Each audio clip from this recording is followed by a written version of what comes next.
Just like a gladiator has basically zero chance of winning without armor and a weapon, so a screenplay has basically zero chance of succeeding without these 9 elements of story. And this isn't a, well, if I only have 8, then I'm mostly good. No. You need all 9. But once you know what they are, it's pretty easy to recognize if you have them or not. In fact, it might even feel like you're cheating. And I've taught this to hundreds of storytellers to help them fix their broken stories. So I'm going to give you those 9 story elements you must have, why you need them, and as a bonus, I'm going to give you the secret to creating perfect stories. And if you learn to use this secret effectively, you'll have the freedom to tell any story you want to tell. But first, I need to warn you about the trap that most screenwriting gladiators fall into. And if you don't avoid it, you will never learn to write great scripts. The trap looks like this. Which of these would you rather drive? My guess is most of you would say this one, but you can't drive this one. It looks like a car, but it's not. It's a model. You can't fit in it. It has no engine, no brakes. It merely looks like the thing you want. And so the trap is set with story models like Save the Cat or The Hero's Journey or The Story Circle or whatever model you want to follow. It looks like the real thing, but it isn't the real thing. And if you try to mimic the model, you end up producing just another model.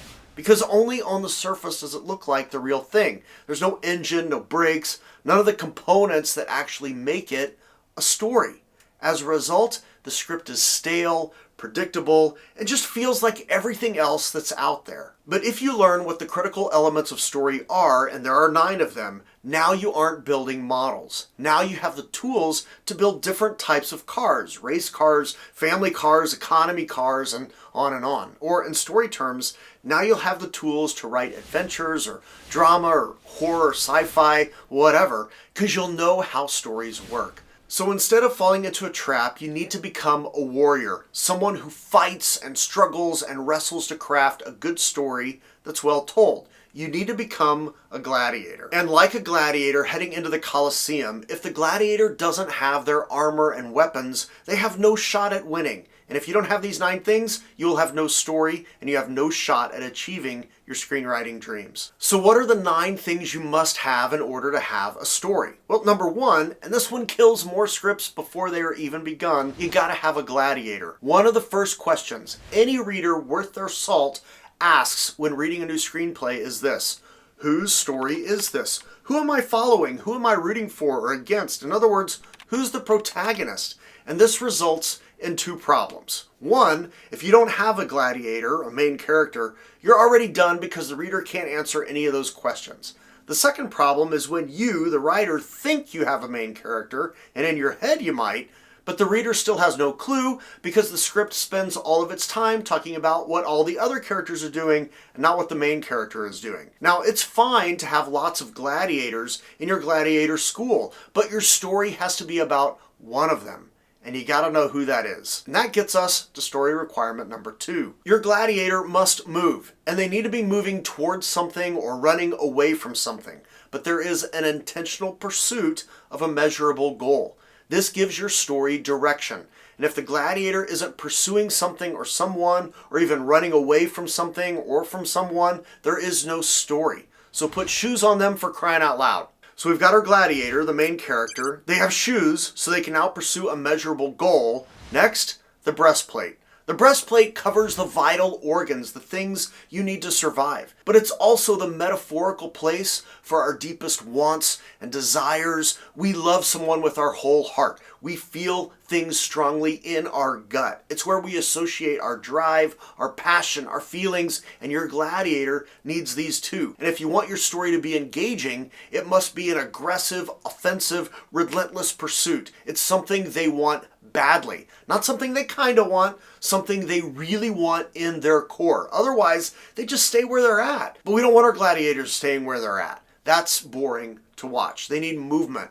The shoes. But they need a drive, a reason to move. And they have to protect that drive at all costs. Because if they lose it, if they get disheartened, if their vital organs are damaged in any way, they stop their quest. The fight goes out of them, so they need a breastplate to protect that which matters to them. Story requirement number 4 is what makes every story interesting. If you don't have this or have enough of it, your story feels flat. So think about gladiators for a second. They are going into battle. They're not going on a field trip. They're not going off to get ice cream. They're going into battle, and they need a way to protect themselves against the unknowns, the unexpected attacks that they don't see coming, and the ones they can anticipate but they just can't avoid. They need a shield. And most screenwriters give their gladiators the wrong shield, one that's too small or that's made of marshmallows. And that's because they like the gladiator. They don't want the gladiator getting hurt. They don't want to see them getting taken out. But if the battle isn't hard, it's boring to read and to watch. But if the battle is hard, then the shield has to be solid too. And watching a gladiator overcome and work through difficulties tells us a lot about that gladiator, and it gives us hope they will survive, while at the same time making us worried because the obstacles are getting harder and harder to overcome. So they need a shield because they must face harder and harder obstacles. And a pro tip here, sometimes what that shield can do, it's not just there to protect the gladiator. Sometimes that shield can be offensive. It can turn an attack against our hero into something they use to attack whatever obstacle they're facing. So a great question to consider, whenever your gladiator faces an attack, how can they turn that attack into their own advantage? And this helps to keep the story engaging because the audience is constantly guessing about what's going to happen. Now, so far we have a gladiator who has shoes, a breastplate, and a shield. And at this point in your story, the audience is typically going to be wondering, could things go in our gladiator's favor, or could our gladiator fail? It's sort of a, well, on one hand, they could win, and on the other hand, they could lose. But it's more than that. We need to know what the consequences might be if they get it, and what happens if they don't? So on one hand, our gladiator could win the battle and ultimately their freedom. On the other hand, they could die in the Colosseum. Or, if they choose to not fight at all, they might be fed to the lions as part of the halftime festivities to keep the crowd happy. So to prepare for this, as our gladiators getting ready for battle, they put on greaves, the protective armor on their forearms to keep their hands intact as long as possible. If they have no hands, it's going to be hard to fight. And so you, the storyteller, must know what the possible outcomes will be if the gladiator fails at their quest, succeeds at their quest, or just chooses to not go on their quest at all and doesn't even put on the greaves. And as you tell the story and as it unfolds, the audience must know what are the possible outcomes too. This is what's known as stakes. Stakes if they win, stakes if they lose, stakes if they don't play. Okay, in other words, it should cost your gladiator something significant if they choose to stay where they are and never put on the shoes of pursuit in the first place, right? They're just staying there. And it could cost them something significant if they enter the arena. But the potential rewards are phenomenal. For story requirement number 6, it's time to give our gladiator a weapon, a sword, something that can strike a victorious blow. Think of the sword as kind of a superpower unique to your gladiator. It doesn't have to be a literal superpower, although it could be, but even Captain America's real superpower isn't his strength or healing abilities or his fighting prowess. It's his unshakable perseverance. I can do this all day. In Die Hard, John McClane's superpower, his sword, is his unpredictability. John Wick's sword isn't a gun. It's his commitment. The only way to stop him is to kill him, and even that might not be enough. And you need to know what that sword is for your gladiator, because in using the sword, they're either going to get what they want or not. We must know the result of their pursuit. So maybe our gladiator hero has been looking for a bomb that's going to destroy the city, and after all their struggle, they finally find it. Yay! They got what they were after. But that's not the end of the story. That's the end of the second act. And we need story requirement number 7.